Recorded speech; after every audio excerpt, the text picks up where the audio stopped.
आज national cadet corps के Republic day camp में आप सभी ऑफिसर्स एनसीसी कैडेट्स के बीच उपस्थित होकर सचमुच मुझे बेहद खुशी हुई है।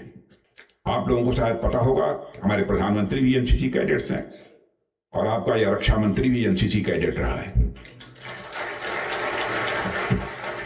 मुझे याद आता है कि 1965 और 1971 के वार में NCC cadets second line of defence के रूप में तैनात रहे। किस तरह दुनिया इस समय अनसर्टेनिटीज के दौर से गुजर रही है। इतनी अनसर्टेनिटीज हमारे आसपास फैली हुई है कि कब किस मोर्चे पर क्या हो जाए कुछ कहा नहीं जा सकता। ऐसे में इस देश का नौजवान, इस देश की सबसे बड़ा रिसोर्स फिजिकली, मेंटली और इमोशनली यह हर तरह से तैयार रहना चाहिए, ऐसा मेरा मानना है। बच्चों, एक महत्वपूर्ण विषय की ओर मैं आपका ध्यान दिलाना चाहूंगा।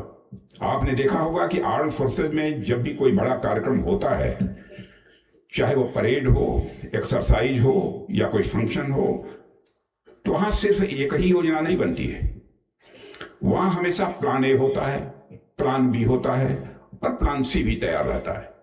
जब आपके पास विकल्प होता है तो आप हताश नहीं होते हैं और आप टूटते नहीं हैं, आप डरते नहीं हैं, क्योंकि आपको पता होता है कि अगर यह नहीं हुआ तो मैं दूसरा रास्ता भी चुन सकता हूं।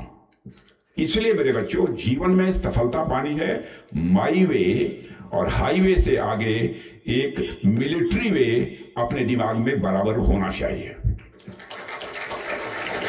दो पंक्तियां हैं न कि हम लाए हैं तूफान से कश्ती निकाल के, इस देश को रखना मेरे बच्चों संभाल के। तो आगे चलकर देश को संभालने की जिम्मेदारी यदि किसी के कंधों पर जाने वाली है तो आप जैसे बच्चों के कंधों पर ही जाने वाली है।